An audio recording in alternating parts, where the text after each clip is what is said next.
അഞ്ജു, ഈ കോടതി വിധിക്ക് പിന്നാലെ മാധ്യമങ്ങളോട് പ്രതികരിച്ച മകൻ പറഞ്ഞത് ഈ കോടതി വിധി പൂർണ്ണമായും അംഗീകരിക്കുന്നില്ല, അന്വേഷണത്തോട് സഹകരിക്കാനുള്ള ഒരു വിമുഖതയും കാണിക്കുന്നുണ്ട്, ഒപ്പം തന്നെ അന്വേഷിക്കട്ടെ എന്നൊക്കെ പറയുന്നുമുണ്ട്. ഈ രേഖകൾ ചോദിച്ചാൽ അതിന് മറുപടിയുമില്ല. എന്താണ് ഇപ്പോൾ കുടുംബം ഈ വിഷയത്തോട് പ്രതികരിക്കുന്നത്? ഈ കോടതി വിധിയോട് എന്താണ് അവരുടെ നിലപാട്?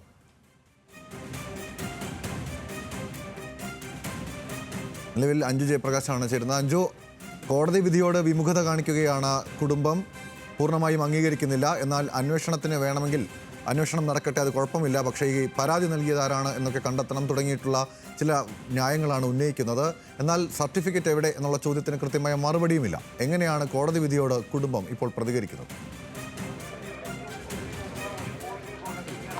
ഗൗതം, കോടതി വിധിയോടും യാതൊരുവിധ അനുകൂലമായിട്ടുള്ള സമീപനമല്ല കുടുംബം വെച്ച് പുലർത്തുന്നത് എന്നാണ് മനസ്സിലാക്കാൻ സാധിക്കുന്നത്. ഇപ്പം അല്പം മുമ്പ് മാധ്യമങ്ങൾക്ക് മുമ്പിൽ അതായത് ഗോപൻ സ്വാമിയുടെ മകൻ വിശദീകരിക്കുകയുണ്ടായി. അതായത് അവർ പറയുന്നത് ഹിന്ദു സംഘടനകൾ എന്താണോ പറയുന്നത് അതിനനുസരിച്ച് നിൽക്കാൻ താങ്കൾ തയ്യാറാണ്. പക്ഷേ ഹിന്ദു സംഘടനകൾ ഉൾപ്പെടെ ഇവരെ തള്ളി പറഞ്ഞ ഘട്ടത്തിൽ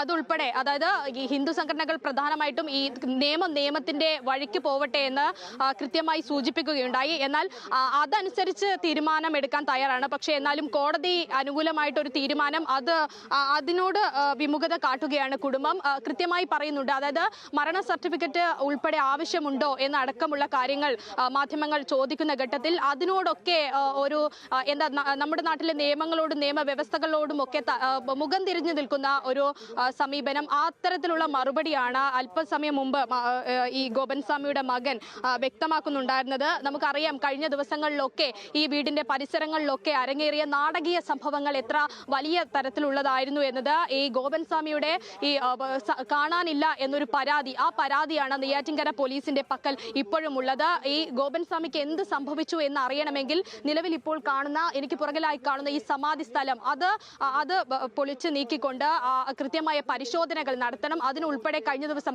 ഫോറൻസിക് സംഘം ഉൾപ്പെടെ സബ് കളക്ടറുടെ നേതൃത്വത്തിലുള്ള സംഘം ഉൾപ്പെടെ ഈ പരിസരത്ത് ഉണ്ടായിട്ടും ഇത് കൃത്യമായി പരിശോധിക്കാൻ അനുവദിക്കാതെ ഈ പോലീസിന്റെയും ഈ നമ്മുടെ സബ് കളക്ടറുടെയും ഉൾപ്പെടെ തീരുമാനങ്ങളെ ഭംഗപ്പെടുത്തുന്ന രീതിയിൽ കുടുംബാംഗങ്ങൾ ഒന്നടങ്കം ഇവിടെ നിന്ന് വലിയ തരത്തിലുള്ള പ്രതിഷേധം രേഖപ്പെടുത്തുകയുണ്ടായി. അതിനെതിരെ നാട്ടുകാർ ഉൾപ്പെടെ വലിയ തരത്തിൽ എതിർത്തുകൊണ്ടും നിലപാടെടുക്കുന്നതൊക്കെ നമ്മൾ കണ്ടതാണ്.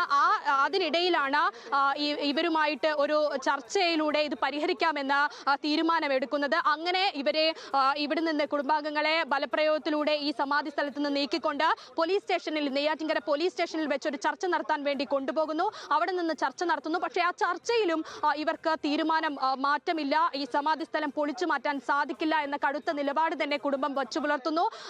തൊട്ടു പിന്നാലെയാണ് ഈ ജില്ലാ ഭരണകൂടത്തോട് വിശ്വാസമില്ലാത്ത കുടുംബം കോടതിയെ സമീപിക്കാൻ തയ്യാറായതും ഹൈക്കോടതിയിലേക്ക് തന്നെ നേരിട്ട് പോകുകയും ചെയ്യുന്നത്. ആ ഹൈക്കോടതിയാണ് ഇത്തരത്തിൽ കൃത്യമായിട്ടുള്ള വിമർശനങ്ങളോട് കൂടി തന്നെ ഈ സമാധി സ്ഥലവുമായി ബന്ധപ്പെട്ട പോലീസിന്റെ അന്വേഷണത്തിന് തടസ്സം വേണ്ട എന്നൊരു തീരുമാനം പറയുന്നത്.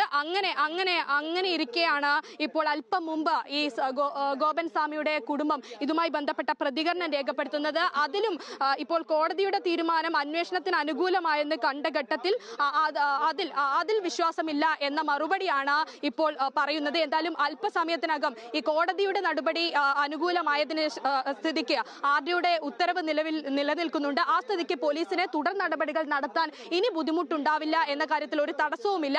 അത്തരത്തിലാണെങ്കിൽ അല്പസമയത്തിനകം തന്നെ ഇതുമായി ബന്ധപ്പെട്ടുള്ള നടപടിക്രമങ്ങൾ ആരംഭിക്കുമെന്ന് നമുക്ക് പ്രതീക്ഷിക്കാം. അങ്ങനെയാണെങ്കിൽ ഈ സമാധി സ്ഥലം പൊളിച്ചുകൊണ്ട് ഇത്തരത്തിലുള്ള പരിശോധനയ്ക്കായി ഫോറൻസിക് സംഘം ഉൾപ്പെടെയുള്ള ആളുകൾ സ്ഥലത്ത് അല്പസമയത്തിനകം എത്തുമെന്ന് പ്രതീക്ഷിക്കുകയും ചെയ്യാം. എന്തായാലും വളരെ ദുരൂഹത നിറഞ്ഞ ഒരു സംഭവമായിരുന്നു കഴിഞ്ഞ ദിവസം ഉണ്ടായിരുന്നത്. അതിനെ ഒരു കൃത്യമായിട്ടുള്ള ഒരു പരിഹാരത്തിലേക്ക് പോകുന്നു എന്ന് വേണം ഈ കോടതി ഇടപെടലിലൂടെ മനസ്സിലാക്കാൻ സാധിക്കേണ്ടത്. അഞ്ജു ജയപ്രകാശാണ് വിവരങ്ങൾ നൽകിയത്.